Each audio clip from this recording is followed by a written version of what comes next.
टुनटुनी चिड़िया की परवरिश उसके बड़े भाई बंटी कबूतर ने करी थी। जब तक बंटी कबूतर अकेला रहा तब तक तो सब ठीक था, लेकिन जैसे ही बंटी कबूतर की शादी हुई, उसकी पत्नी टूनी चिड़िया के आते ही हालात बदलने लगे।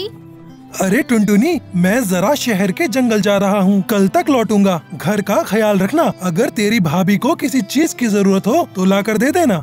तभी अंदर से बात सुन रही टूनी चिड़िया बड़बड़ाती हुई बोली, कुछ जिम्मेदारी इस लाडली बहन को क्यों नहीं दे देते? खुद शहर के जंगल जाने की क्या जरूरत? टुनटुनी चिड़िया को भेज दो। वैसे भी पूरा दिन इधर उधर उड़ती फिरती है और गाना गाती रहती है, इसे और कुछ काम तो है नहीं। तब तक आप लोग हमारी इस वीडियो को लाइक और अगर आपने हमारे चैनल को सब्सक्राइब नहीं किया है तो जल्दी से सब्सक्राइब कर लें और कमेंट सेक्शन में जरूर बताएं कि आपको हमारी कहानी कैसी लगी। अरे भाग्यवान, क्यों अपना जी जलाती हो? टुनटुनी चिड़िया अभी छोटी है, उसे सारे कामों का ज्ञान नहीं है। अगर होता तो उसे ही शहर के जंगल भेज देता। और रही बात गाने की, तो वो शौक इसका बचपन से है। पूरे जंगल के पक्षी झूम उठते हैं इसके गाने से। अब इसकी उम्र काम धाम करने की है, ना कि कोयल बनने की। आखिर कब तक इसकी जिम्मेदारी उठाओगे? कल को हमारे भी बच्चे हो गए तो हम इसे पालेंगे या अपने बच्चों को? टुनटुनी चिड़िया अक्सर जंगल में जाकर गाना गाती थी। तभी वहाँ कालू कौआ आ गया। क्या बात है टुनटुनी चिड़िया, आज बहुत उदास लग रही हो। हाँ कालू, भाभी हमेशा काम चोरी का ताना देती है। मैं क्या करूँ? भैया कोई काम बताते तो मैं जरूर करती। अगर माँ बापूजी जिंदा होते तो मुझे जरूर कोई रास्ता दिखाते। हाँ तो अब तुम बड़ी हो गई हो, तुम्हें अपने लिए कोई काम तो ढूंढना पड़ेगा, ताकि मेरे परिवार को भी लगे कि तुम किसी काबिल हो। वैसे भी मेरी मम्मी को काम करने वाली चिड़िया पसंद है और वो मेरी शादी के लिए एक अच्छी चिड़िया की तलाश में है। कालू कौआ टुनटुनी चिड़िया एक दूसरे को बहुत पसंद करते थे, लेकिन गरीब चिड़िया होने की वजह से कालू कौए के माँ बाप उसे कतई पसंद नहीं करते थे। टुनटुनी चिड़िया को इस बात की चिंता सताने लगी कि अगर उसने काम करना शुरू नहीं किया तो कालू कौआ किसी और से शादी कर लेगा। 2 दिन बीत गए। बंटी कबूतर शहर से आ गया और टूनी चिड़िया ने उसे खाना दिया। ये टुनटुनी कहाँ है? खाना खा लिया उसने? हाँ जी, खा लिया। कभी मुझसे भी पूछ लिया करिए। उसके बाद टूनी चिड़िया सोचने लगती है, अगर ऐसा ही रहा तो मेरा लट्टू पति एक दिन सब कुछ इस टुनटुनी को ही सौंप देगा। मुझे इसे घर से निकालने के लिए कुछ तो करना होगा।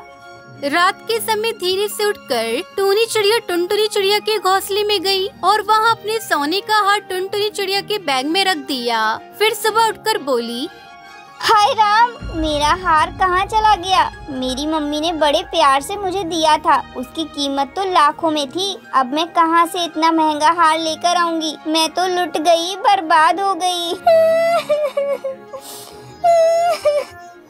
अरे ऐसे क्यों चिल्ला रही हो? मिल जाएगा हार, घोंसले से कहाँ जाएगा? अरे जी, मैंने सब जगह देख लिया, लेकिन हार का कुछ पता नहीं चला। मुझे लगता है टुनटुनी ने मेरा हार चुराया है, क्योंकि उसने अपना बैग छुपा कर रखा हुआ है।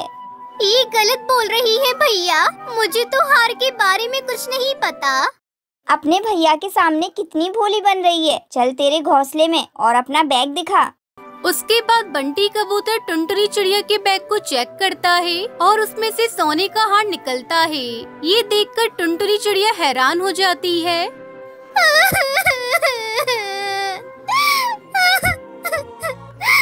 भैया, ये सब मैंने नहीं किया, मुझे नहीं पता ये कहां से मेरे बैग में आ गया। मुझ पर विश्वास करो भैया।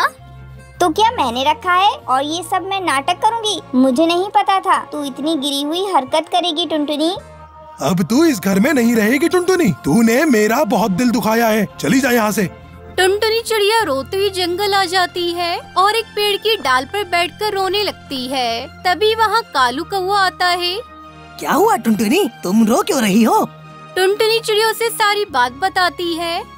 टुनटुनी, मैं जानता हूँ तुम्हारी भाभी ने तुम्हें घर से निकालने के लिए ये सब किया है। तुम चोरी नहीं कर सकती, लेकिन जो हुआ सो हुआ। अब तुम्हें कोई काम शुरू करना होगा। अब तो तुम्हारी पढ़ाई भी पूरी हो चुकी है। कालू, मैं अकेले कैसे कुछ कर सकती हूँ? किसने कहा तुम अकेली हो? मैं तुम्हारा हर काम में साथ दूंगा। तभी कालू कौए को नदी के पास बहुत सारे तरबूज दिखाई देते हैं और वो टुनटुनी चिड़िया से कहता है, टुनटुनी, क्यों ना तुम तरबूज का रिक्शा बनाओ, वैसे भी तुम तरबूज के कितने अच्छे खिलौने बनाती हो। उसके बाद टुनटुनी चिड़िया कालू कौआ तरबूज इकट्ठा करते हैं और टुनटुनी चिड़िया उन तरबूज से सुंदर सा रिक्शा बनाती है। उसका रिक्शा देखकर कालू कौवे की माँ सुंदरी कौवी वहाँ आती है और टुनटुनी चिड़िया से कहती है, अरे वाह, तूने तो बहुत अच्छा रिक्शा बनाया है। हम बूढ़े पक्षियों के लिए तूने तो हमारा काम आसान कर दिया। अब हम हर जगह तेरे बनाए रिक्शे में ही बाहर शहर के जंगल जाएंगे। सभी पक्षी टुनटुनी चिड़िया के रिक्शे की तारीफ करते हैं। पूरे जंगल में टुनटुनी चिड़िया के तरबूज का रिक्शा मशहूर हो जाता है। वहीं टुनटुनी चिड़िया के भाई की तबीयत खराब हो जाती है। सुनो जी, अब हमारे पास आपके इलाज के लिए पैसे नहीं है, क्यों ना आप अपनी बहन से कुछ पैसे उधार ले लीजिए। तुम्हें पता भी है तुम क्या बक रही हो? तुम्हारा उसने हार चुराया था और उन्हीं पैसों से वो तरबूज खरीदकर रिक्शा बना रही है। मैं कभी उससे मदद नहीं मांगूंगा। बंटी कबूतर की तबीयत खराब होती जाती है। उसकी हालत देखकर टूनी चिड़ियों से सब सच बताती है। मुझे माफ कर दीजिए, मैंने टुनटुनी चिड़िया के साथ अच्छा नहीं किया, तभी भगवान मुझे ऐसे दिन दिखा रहा है। फिर दोनों टुनटुनी चिड़िया के पास जाते हैं और टूनी चिड़िया टुनटुनी से माफी मांगती है। टुनटुनी चिड़िया ने देखकर बहुत खुश होती है। भाभी, आपको अपनी गलती का एहसास हो गया, वही बहुत है। आप चिंता मत करो, मैं अपने भैया का इलाज करवाऊंगी। थोड़े दिन बाद ही बंटी कबूतर ठीक हो जाता है और टुनटुनी चिड़िया की शादी कालू कौवे से करा देता है। उसके बाद सभी खुशी खुशी रहने लगते हैं।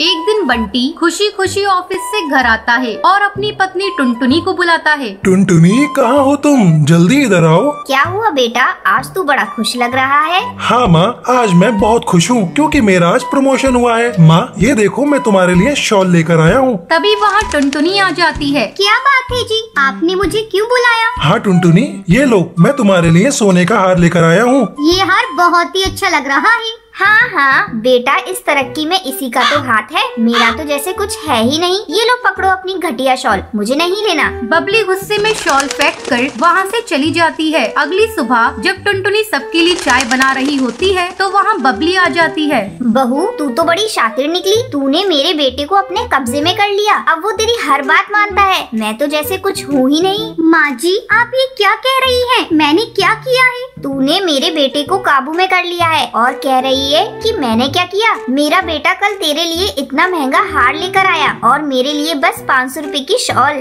माँ जी, वो हार आप ले लीजिए, मैं क्या करूँ? मैं तो इतने महंगे हार पहनती भी नहीं हूँ। अच्छा, तो अब तू मुझे भीख में देगी? मैं तेरे पर तोड़ दूंगी। तू अपनी औकात में रहा कर, अब खड़ी खड़ी मेरा मुँह देखेगी। चल अब जा जाके चाय बना। टुनटुनी बबली को चाय देती है। बबली जानबूझकर गर्मा गर्म चाय टुनटुनी पे गिरा देती है। माँ जी, आपने ये क्या किया? तेरे साथ जो मैंने किया बहुत सही किया। इसी तरह कुछ दिन गुजर जाते हैं।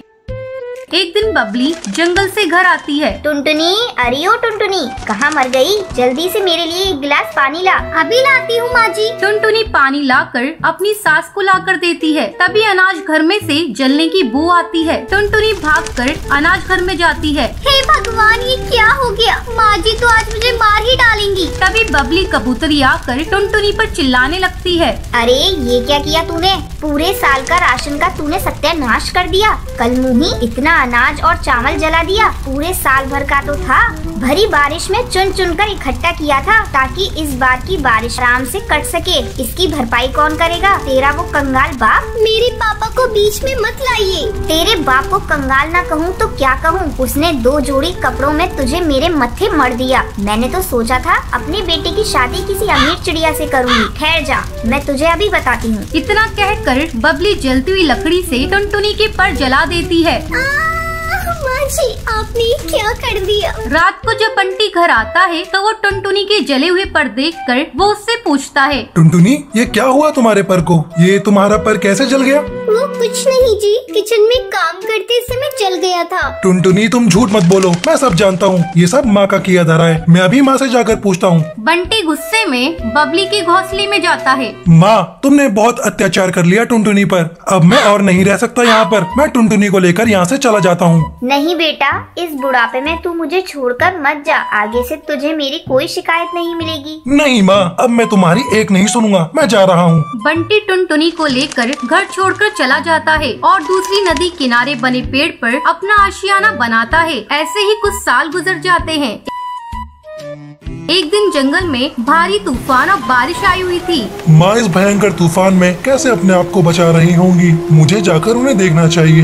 बंटी और टुनटुनी भारी तूफान का सामना करते हुए अपने पुराने घर पहुँचते हैं।